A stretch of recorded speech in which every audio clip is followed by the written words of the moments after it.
We discussed in the last session how, yes, there are words, there are phonemes, there are grammatical structures, but they are abstracted from the meaning of the meaning unit, which is the sentence. So they only really have meaning in terms of the whole.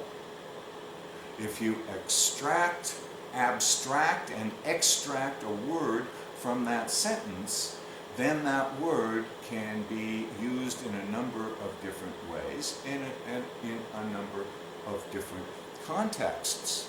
And it's not just the sentence which gives us the ability to understand that word. There's much more than that.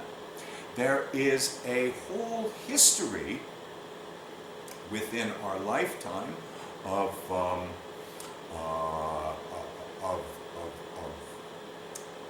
words and meanings and refinement of meanings, of perceptions, and these perceptions are due to so many different factors. First of all, there's a very general factor that Bhartrihari would attribute to past lives, as would Patanjali, and these are referred to as sanskaras. These are impressions that the baby is actually born with that gives rise to the possibility, in the first place, of speech, that gives rise to the possibility that there is a text. Chomsky today would refer to that more as an innate human structure in the DNA or in the nervous system that does the same thing. It provides the newborn child with the ability to learn languages, and not just the ability, but the compulsion to learn languages and to articulate, speak, and communicate. This is very much a compulsion.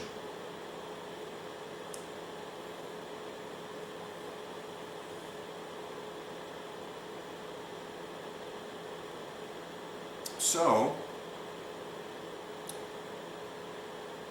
according to our perceptions and how our perceptions are determined by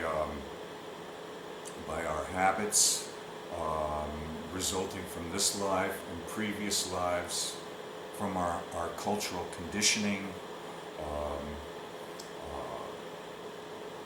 from the evidence given to us from authority, what we consider authority, which may be different for different people. These perceptions and the way that we organize these perceptions in our mental faculty determines our knowledge and the way that we deal with our lives and the world.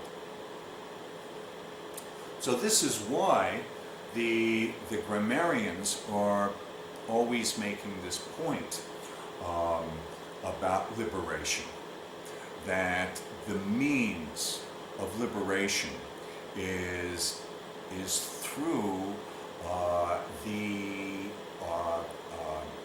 removal of ignorance, which takes place through our speech.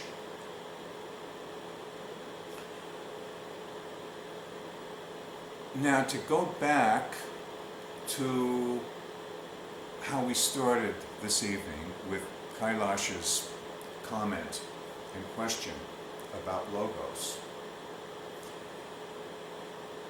We have a very interesting figure in both Patanjali's Yoga Sutra and throughout Bhartrihari.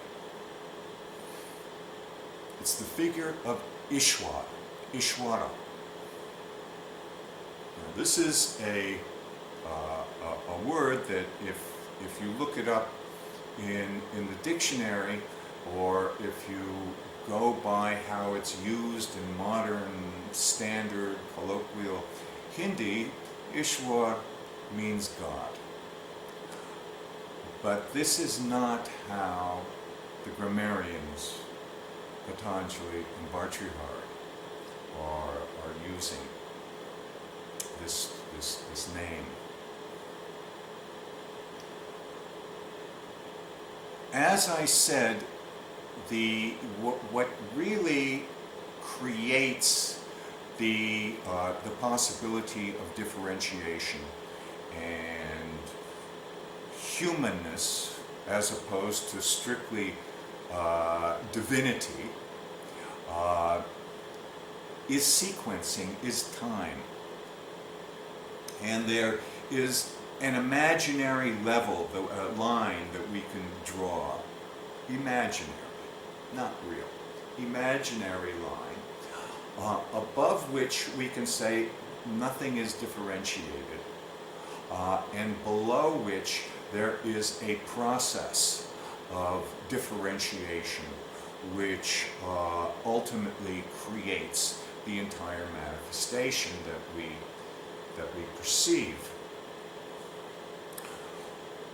We can say that the entire manifestation is like a text. I'll call it a text. In fact, in my book, Autobiography of a Sadhu, I referred to it as the book of the world. The sum total of the expression of the world. And that sum total of expression and word and meaning is subject, obviously, to this sequencing, to this time. That's what makes it this grand text, book of the world. But in the absence of sequencing, in the absence of time, this text exists in potential. You cannot have something exist where there didn't exist the potential for it to manifest. So we have the book of the world that exists in potential. It exists as almost a divine pregnancy, the pregnant aspect of Brahman. But in the case of Bhartrihari and Patanjali, they personify this as Ishvara. And Ishvara is known by the syllable Om. How do we meditate according to Patanjali? How do we perform japa according to the Vedas? How do we do pranayam according to the Brahmanas and Upanishads? It's by the focus on this syllable, Om, which is how Ishvara is known.